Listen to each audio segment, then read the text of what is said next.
বিশ্বকাপে ব্রাজিলের আগামী ম্যাচ জাপানের বিপক্ষে। সেই ম্যাচে ব্রাজিলের একাদশে ফিরছে বেশ কিছু বিশ্বসেরা তারকা, যারা জাপানকে উড়িয়ে দিতে পারে খুব সহজেই। তো আজকের ভিডিওতে আমরা জেনে নিব ব্রাজিলের সম্ভাব্য একাদশ এবং ব্রাজিলের কোন তারকারা জাপানকে সহজে উড়িয়ে দিতে পারবে, এবং এই ম্যাচ জয়ের পর ব্রাজিল কাদের বিপক্ষে মাঠে নামতে পারে, সবকিছু কিন্তু আজকের এই ভিডিওতে আলোচনা করা হবে। তাই ভিডিওটি সম্পূর্ণ দেখতে থাকুন এবং চ্যানেলটিকে সাবস্ক্রাইব করে রাখুন। বাংলাদেশ সময়সূচি অনুযায়ী 29 জুন রাত 11টা বাজে মাঠে নামছে ব্রাজিল ফুটবল টিম। প্রতিপক্ষ এশিয়ার অন্যতম সেরা দল জাপান, যাদের বিপক্ষে সর্বশেষ মাঠে নেমে 3-2 গোলের ব্যবধানে হেরেছিল। তাই ব্রাজিলিয়ান ফ্যানরা ভয়ে আছেন কি এই ম্যাচেও হারবে। না দর্শক, এই ম্যাচে হারার পসিবিলিটি নাই, কারণ যে ম্যাচটি হেরেছিল সেই ম্যাচে ব্রাজিলের একাদশে বেশ কিছু ভুল ছিল, তবে সেই ভুল শুধরে এনেছে কার্লো আনচেলত্তি। সুতরাং এই ম্যাচে নিশ্চিত জয় পাবে, এখানে কোনো টেনশনের কারণ নেই। জাপানের বিপক্ষে ব্রাজিলের একাদশে ভয়ঙ্কর পারফরম্যান্স করতে পারে ব্রাজিলের গোলরক্ষক এলিসন বেকার। তার পারফরম্যান্স আমরা স্কটল্যান্ডের বিপক্ষে দেখেছি,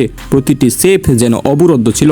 জাপানের বিপক্ষে এলিসন যদি এমন পারফরম্যান্স করতে পারে তাহলে জয়টা অনেকটা নিশ্চিত থাকবে। এরপর জাপানের বিপক্ষে ব্রাজিলের ডিফেন্স লাইনে এক দেওয়াল হয়ে দাঁড়িয়ে থাকবেন গাব্রিয়েল ম্যাগালেস, যাকে বর্তমান সময়ে বিশ্বসেরা ডিফেন্ডার বলা হয়। তাই নিশ্চিত যে জাপানের আক্রমণ ভাগকে আটকে দিতে গাব্রিয়েল ম্যাগালেস একাই যথেষ্ট। এরপর ব্রাজিলের সেরা তারকার 5 জনের মধ্যে 3 নাম্বার হলো ম্যাথিউস কুনিয়া। হ্যাঁ দর্শক, এই তারকার ফিনিশিং গুলো দুর্দান্ত।